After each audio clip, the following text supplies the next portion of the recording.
और आज की बहस के उस सवाल पर एक बार नजर डाल लेते हैं। महाराष्ट्र में भाषा पर सियासी रार, हिंदी के विरोध पर लगातार देखने को मिल रही तकरार। जब जनता ने छोड़ा साथ, राज ठाकरे को आई भाषा की याद। महाराष्ट्र में हिंदी पर संग्राम, वोट के लिए भाषा का इस्तेमाल, भाषा के नाम पर लोगों का बंटवारा, ठाकरे बंधुओं को भाषा का सहारा। इन्हीं सवालों के साथ चलिए चर्चा की शुरुआत करते हैं। हमारे साथ में गौरव मिश्रा, नेता बीजेपी, अशोक यादव, प्रवक्ता समाजवादी पार्टी, वरुण पुरोहित, नेता कांग्रेस, और संजय द्विवेदी, नेता शिवसेना। आप चारों लोगों का न्यूज स्टेट पर बहुत बहुत स्वागत है। सबसे पहला सवाल संजय द्विवेदी जी आपसे ही है।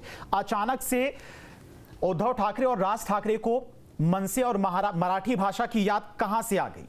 सबसे पहला सवाल यही है। अवस्थी जी तो अजीब टाइप का क्वेश्चन पूछ रहा है हमसे। देवेंद्र फडणवीस जी कब आगे, इनके योगेश कदम जी हैं जो मंत्री हैं, वो कह रहे हैं कि साहब मराठी बोलनी पड़ेगी। देवेंद्र फडणवीस जी कह रहे हैं मराठी बोलनी पड़ेगी।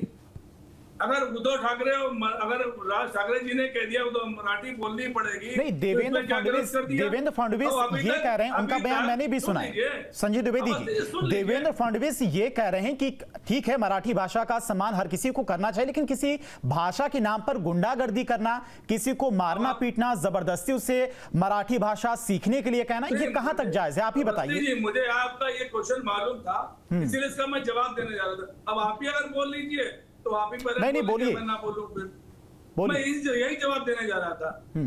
अभी मार्च 2025 में माल में अटैक किया गया, पनवेल में अटैक किया, इन्हीं मनसे वालों ने किया था ना। लेकिन उस समय देवेंद्र फडणवीस क्यों चुप थे? लोकसभा चुनाव में इनका साथ माननीय राज ठाकरे ने दिया, तब से लेके और जब तक रैली नहीं हुई तब तक ये शांत क्यों रहे? आज अगर उद्धव ठाकरे के साथ आ गए हैं माननीय राज ठाकरे जी, तो वो गुंडा हो गए भाई। अब उनके ऊपर एफआईआर होने लगी। पहले एफआईआर क्यों नहीं होती थी? इसका जवाब कोई देगा? और दूसरी भाषा विवाद उद्धव ठाकरे और राज ठाकरे ने नहीं खड़ा किया। भाषा का विवाद जो खड़ा किया है वो क्या देवेंद्र फडणवीस जी ने। देवेंद्र फडणवीस जी को चियार लाने की क्या जरूरत थी? हिंदी कंपलसरी करने की क्या जरूरत थी? 1 से 5 तक उन्होंने 1 से 5 तक हिंदी कंपलसरी कर दी। अब अगर हम विपक्ष में हैं तो क्या इसका हम विरोध नहीं कर सकते? नहीं, विरोध देखिए, विरोद का तरीका अलग होता है। विरोध का, संजय जी, विरोध का तरीका ये थोड़ा ना होता है कि आप जाइए किसी को मारने पीटने लगिए। अरे मैं तो कहता रहा हूँ, तो बढ़ावा किसने दिया है? ये बढ़ावा दिया मुख्यमंत्री देवेंद्र फडणवीस जी ने। अगर इन्होंने आज से पहले रोका होता तो ये काम नहीं होता। क्यों नहीं रोका भाई? कानून व्यवस्था कहाँ से है? विधायक की डेथ हो रही है, सरपंच की डेथ हो रही है, और आपकी जो केंद्रीय मंत्री की बेटी वो सुरक्षित नहीं है, उसे जाके थाने जाके बयान करनी पड़ती है।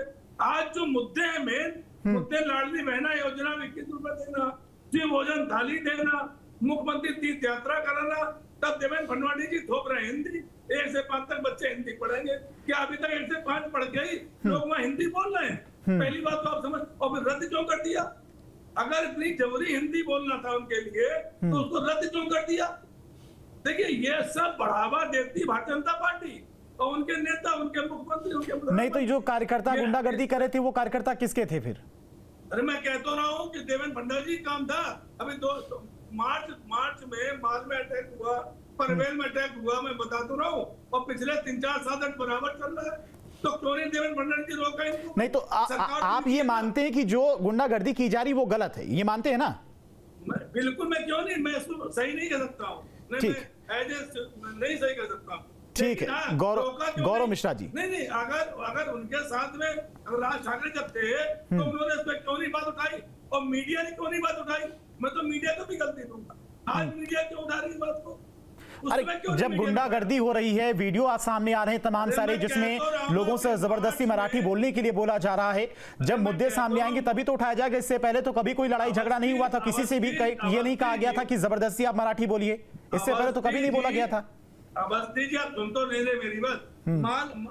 मार्च में माल में हुआ था, पनवेल में हुआ था, वीडियो जारी हुए थे। उससे पहले भी ऐसे कांड हुए जब इनके साथ राज ठाकरे जी। ठीक है, तब तो कोई गौरव मिश्रा जी, आरोप आप ही पर लग रहा है, देवेंद्र फडणवीस पर लग रहा है। अगर कोई गुंडागर्दी कर रहा है भाषा के नाम पर महाराष्ट्र में, तो उनके खिलाफ कार्रवाई क्यों नहीं की जा रही है? क्यों कठोर कार्रवाई नहीं की जा रही? कोई कठोर कदम क्यों नहीं उठाया जा रहा है?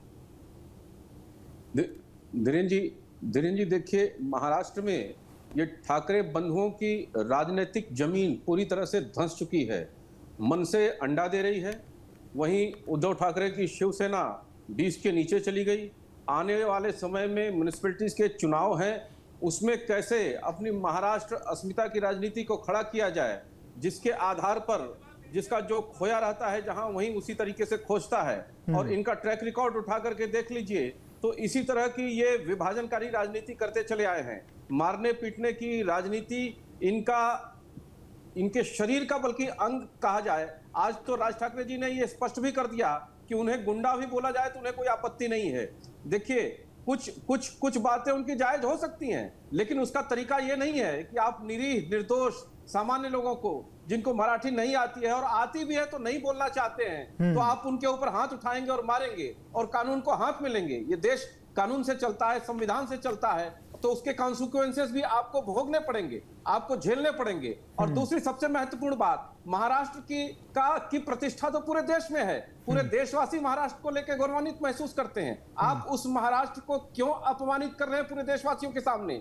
आज उत्तर प्रदेश में क्या महाराष्ट्र से लोग नहीं आए? जब आक्रांताओं ने वहां पर तांडव मचाया तो वहां के लोग चल करके काशी नहीं आए? इसी काशी में भट्ट परिवार जिसने छत्रपति शिवाजी महाराज का उनको राज तिलक किया था, उनका परिवार आज भी है, इसी काशी के अंदर है। तो इस तरह के ताने बाने को, इस फैब्रिक को तोड़ने का काम मन से कर रही है, सिवा सिर्फ और सिर्फ अपने निहित निजी स्वार्थ के लिए। और वो भी किसे खुश कर रही है?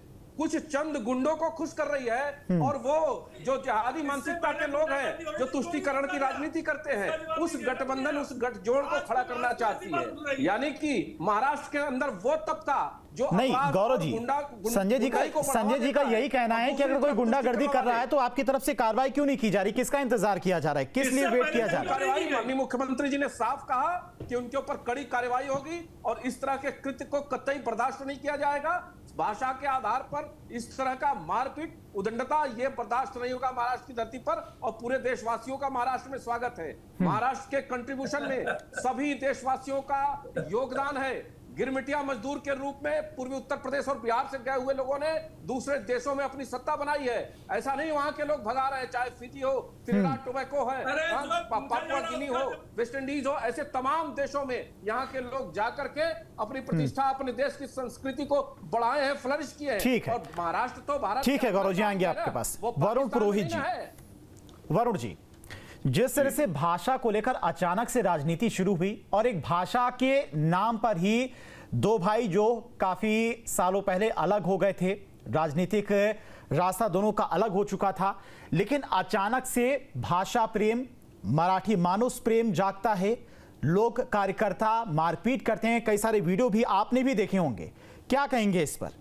देखिए, राजनीतिक रूप से ठाकरे बंधु मरता क्या नहीं करता। वरुण जी से सवाल है। गौरव जी आपके पास आएंगे। वरुण जी से सवाल है। वो रुकेंगे नहीं ना, उनको तो भाषण देना है। इस गौरव जी आएंगे आपके पास। ठीक है, आप बोलिए वरुण जी, आप बोलिए। और चुनाव में इसका जवाब भी देगी। ठाकरे ब्रदर्स एक हो गए, परिवार एक होता है, वो अच्छी बात है। ये प्रयोग भी विफल हो जाएगा। दोनों भाई एक हो गए, वो तो अच्छी शुभ सूचना है, लोगों को अच्छा भी लगे।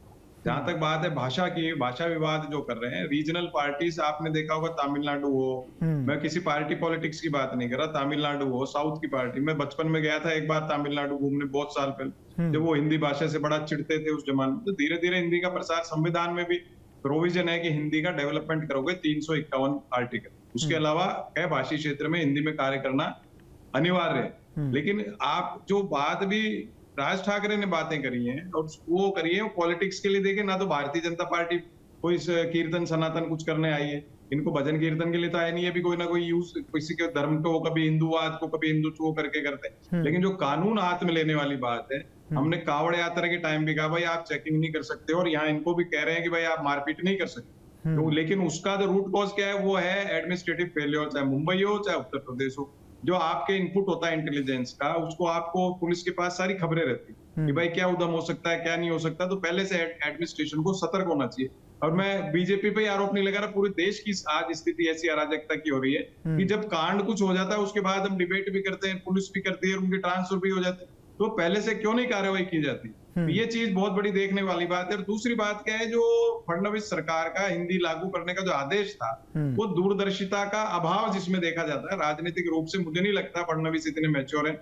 इमेच्योर एक्सपेरिमेंट्स आप करते हो तो आपको ठीक नहीं है। पहले आप कुछ राजनीतिक सहमति बनाते, सबको पता है मुंबई में पहले भी गुजरात और महाराष्ट्र में मुंबई के लिए, बंबई के लिए संघर्ष हुए अनेक प्रकार की। आपको ये भी पता है राज ठाकरे की किस प्रकार की राजनीति है। पूरी जो बाल ठाकरे साहब की जो पूरी यूनाइटेड एक ये थी इनकी शिवसेना, उस समय उनकी किस प्रकार की राजनीति है। तो अगर आप में दूरदर्शिता है, आप पहले से राजनीतिक दलों को साथ लेते, उनसे मीटिंग्स करते, उस प्रकार से लागू करते तो ऐसी बात नहीं होती। और मैं कह रहा हूं उसके पहले आप संस्कृत लागू कर दो। आप हिंदीवादी आदमी हिंदू हिंदू करते हो दिन भर, तो संस्कृत पे तो किसी को ऑब्जेक्शन नहीं पूरे देश में। क्यों नहीं पहली से 10वीं तक पूरे देश में इंग्लिश भाषा से भी किसी को कोई आपत्ति नहीं। देखता हूं कि लोग कहते हैं जिसको इंग्लिश आती है उस हिसाब से उसको देखा जाता है, उस नजरिए से उसको देखा जाता है। अवस्थी जी इंग्लिश का क्या हुआ जब आजादी आई, उसके बाद जब राजभाषा हिंदी को घोषित की गई, उस समय तो बड़े छिन्न भिन्न हो रखा था देश, एक करना था। तो ऑफिशियल लैंग्वेजेस एक्ट लाया गया 1963 में, तो इंग्लिश को भी उसको जोड़ा गया। हिंदी के साथ इंग्लिश को भी आप यूज करते हो पूरे देश के अंदर, तो किया जा सकता है। कनाडा में भी है, 1969 में वहां ये एक्ट आया तो फ्रेंच को भी अलाउ किया इंग्लिश के साथ। तो ये तो हमारे जो फोर फादर्स हैं, हमारे पूर्वज हैं, उन्होंने पूरा दूरदर्शिता के अनुसार ये काम किया। मैं आज के राजनेताओं की बात कर रहा हूँ। हमें जो फडणवीस ने आदेश लागू किया फिर उसको वापस लिया, तो ये क्रिएशन क्यों करा? उस क्रिएशन करने से आप कह रहे हो वो राजनीति करे, तो भाई करेगा अगला। आप थोड़ी भजन कर, आप भी ये कर रहे हो, आप भी राजनीति करने आए हो।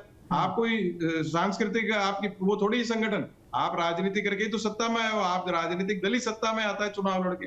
तो फडणवीस भी राजनीति कर रहे हैं तो वो भी राजनीति कर रहे हैं। लेकिन आज के टेक्नोलॉजी के युग में भाषा पे, धर्म पे, इन पे कोई राजनीति करता है तो मैं नहीं समझता भारत की जनता इन चीजों पे, जो नई जनरेशन है वो इस पे नहीं जाती है। नेता लोग कोशिश करते हैं कोई ना कोई स्थानीय मुद्दा, इस प्रकार का जाति का, धर्म का ऐसा मुद्दा उछाला जाए। राज ठाकरे का बयान आपने भी सुना होगा, स्पेशली वो टारगेट कर रहे थे कि उत्तर प्रदेश और बिहार से कई ट्रेनें आती हैं, लोग वहां से यहां पर आते हैं महाराष्ट्र में, लेकिन यहां से महाराष्ट्र से यूपी बिहार की जो ट्रेनें वो खाली जाती हैं, एक शहर की कैपेसिटी होती है। तो खास तरह से उन्होंने टारगेट भी किया यूपी बिहार के लोगों को।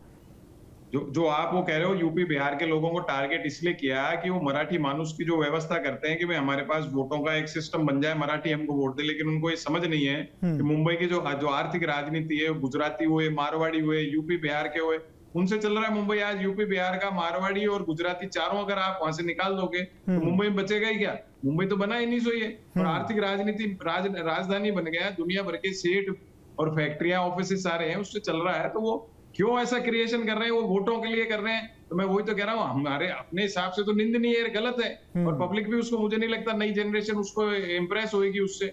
लेकिन उनका जो क्रिएशन हुआ, उनको आप जो आज हम डिस्कशन कर रहे हैं उस बात की निंदा कर रहे हैं, वो फडणवीस सरकार का दूरदिशता का अभाव दिखा जब उन्होंने ऐसा ऑर्डर लिया फिर वापस लिया।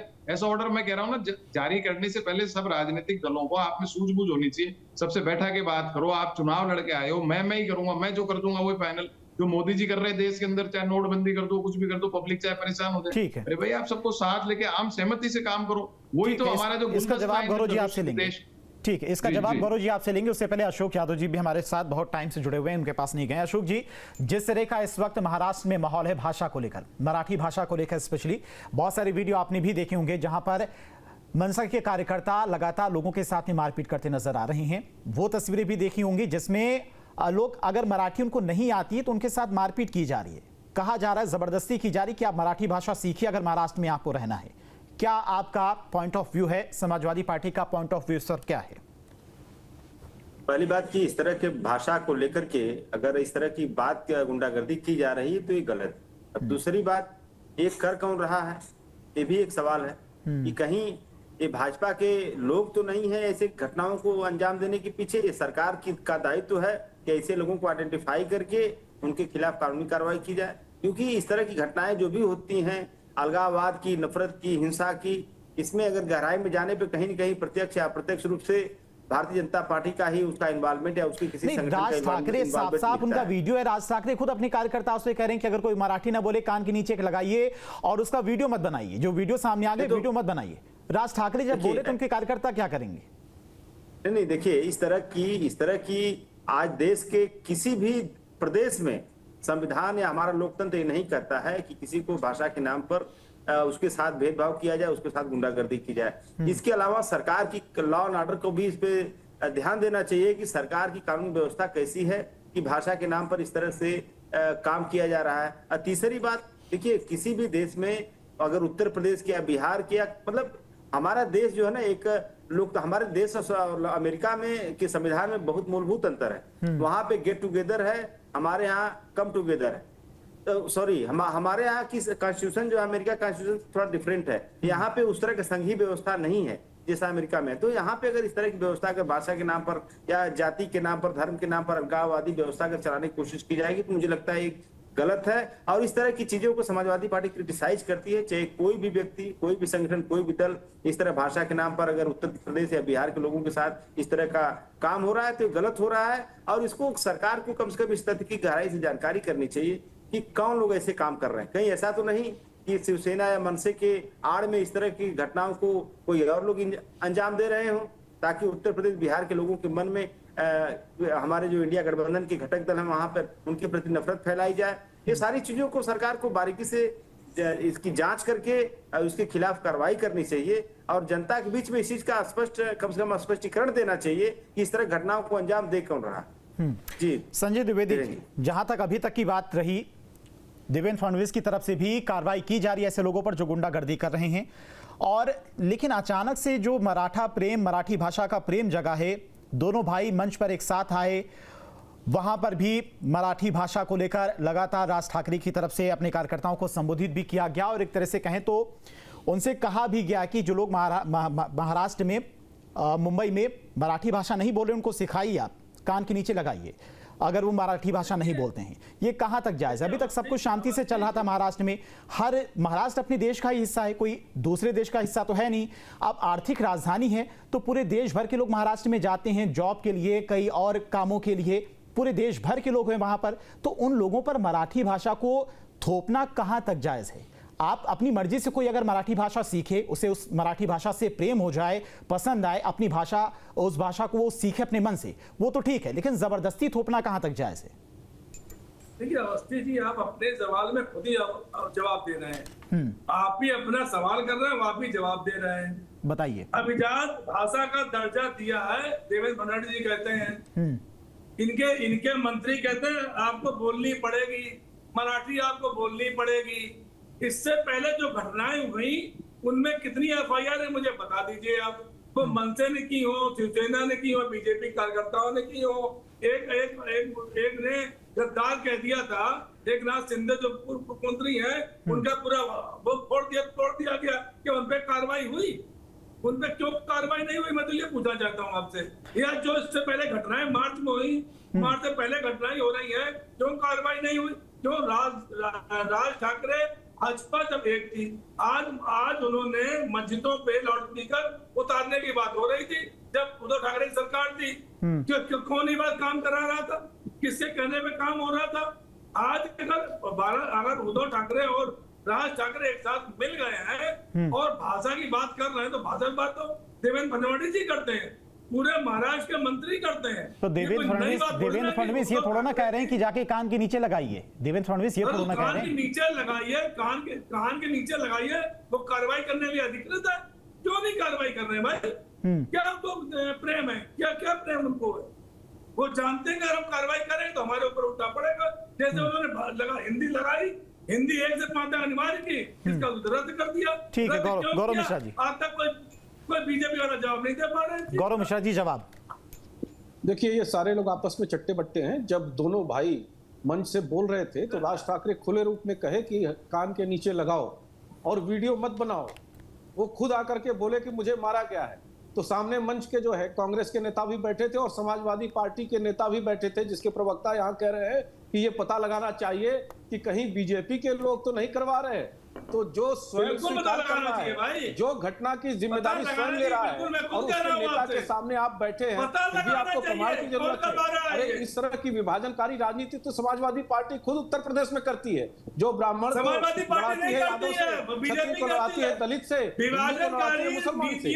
तो इनके अस्तित्व का सिर्फ एकमात्र संभावना अगर कोई दिखाई दे रहा है तो विभाजनकारी राजनीति दिखाई दे रही है। वो महाराष्ट्र जिसकी मराठी भाषा की लिपि ही देवनागरी है, हिंदी ही है, और उसको ये लोग कह रहे हैं, उस अंग्रेजी का तलवा चाटने के लिए तैयार हैं। अंग्रेजी के उस कॉलोनियल माइंडसेट को अभी भी अपने रगों में दौड़ाने के लिए तैयार हैं।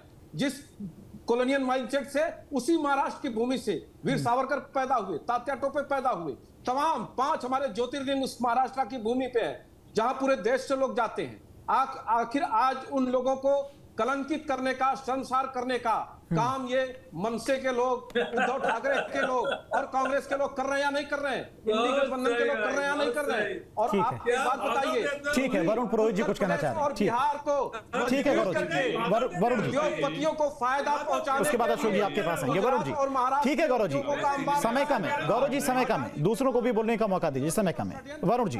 अवस्थी जी, मैंने कई वर्ष पूर्व जब बैंकों में हिंदी सॉफ्टवेयर आया था ना, पासबुक सॉफ्टवेयर से अपडेट करने लगे थे, जब मैंने एक रिट करी थी जनहित याचिका कि बायलिंगुअल या फिर मल्टीलिंगुअल सॉफ्टवेयर बनाया जाए। उसमें इंग्लिश में सारे आते थे और लोगों के पूरे देश भर में समझ में नहीं आता था इंग्लिश में पासबुक कैसे अपडेट हो रही है, कैसे स्टेटमेंट आ रहा है। फिर वो सुप्रीम कोर्ट तक चला और इंडियन बैंकिंग एसोसिएशन और रिजर्व बैंक ऑफ इंडिया को इनको मानना पड़ा और उन्होंने सॉफ्टवेयर हिंदी का भी उसमें बायलिंगुअल और मल्टीलिंगुअल उसमें लिए और डेवलप किए।